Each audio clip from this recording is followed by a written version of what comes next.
Nyarlethotep, the crawling chaos. I'm the last. I will tell the audient void.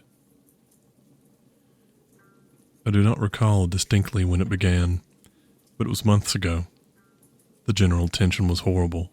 To a season of political and social upheaval was added a strange and brooding apprehension of hideous physical danger, a danger widespread and all-embracing, such a danger as may be imagined only in the most terrible phantasms of the night. I recall that the people went about with pale and worried faces, and whispered warnings and prophecies which no one dared consciously repeat or acknowledge to himself that he had heard.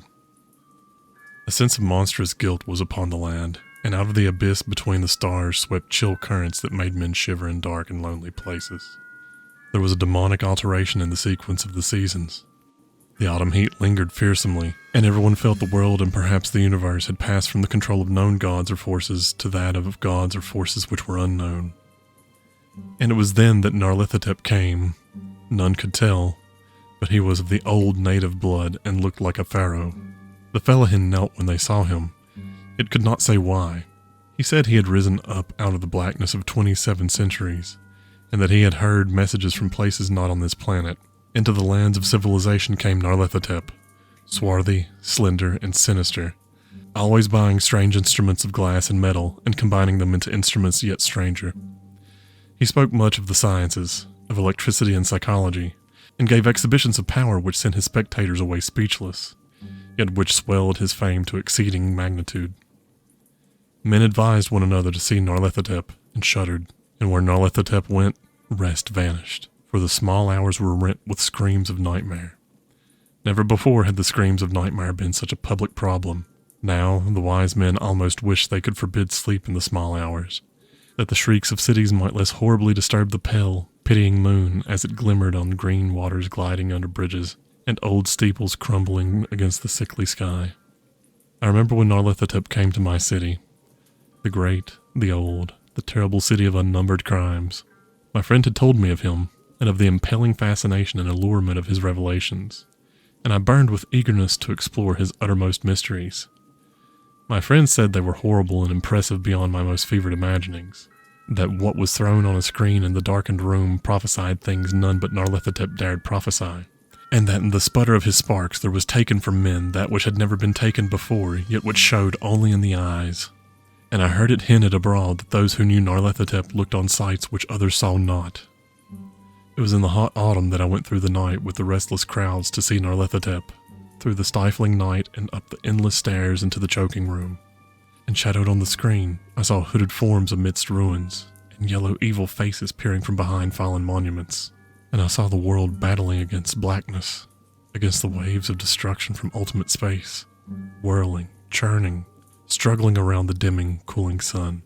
Then the sparks played amazingly around the heads of the spectators, and hair stood up on end whilst shadows more grotesque than I can tell came about and squatted on the heads.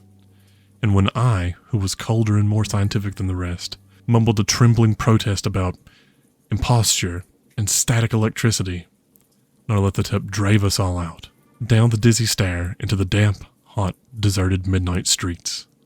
I screamed aloud that I was not afraid, that I never could be afraid, and others screamed with me for solace.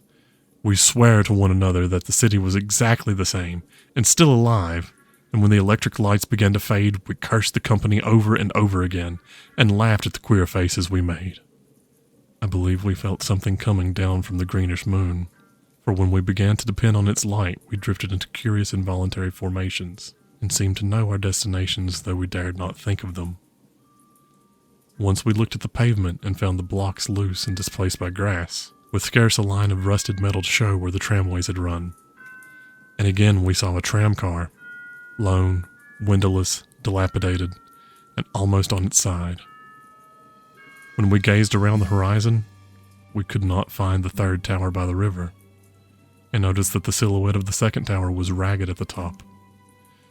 Then we split up into narrow columns, each of which seemed drawn into a different direction. One disappeared in a narrow alley to the left, leaving only the echo of a shocking moan.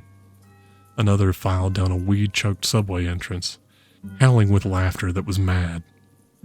My own column was sucked toward the open country, and presently felt a chill which was not of the hot autumn, For as we stalked out of the dark moor, we beheld around us the hellish moon glitter of evil snows.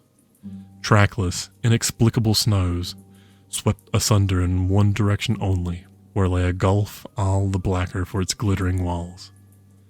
The column seemed very thin indeed as it plodded dreamily into the gulf. I lingered behind, for the black rift in the green-litten snow was frightful, and I thought I had heard the reverberations of a disquieting wail as my companions vanished. But my power to linger was slight.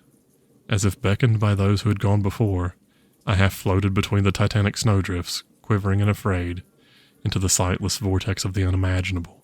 Screamingly sentient, dumbly delirious, only the gods that were can tell.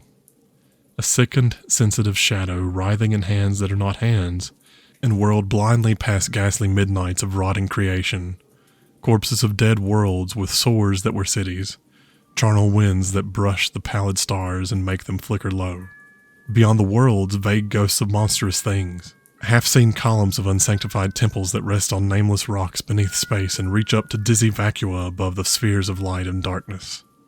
And through this revolting graveyard of the universe, the muffled, maddening beating of drums, and thin, monotonous whine of blasphemous flutes from inconceivable, unlighted chambers beyond time.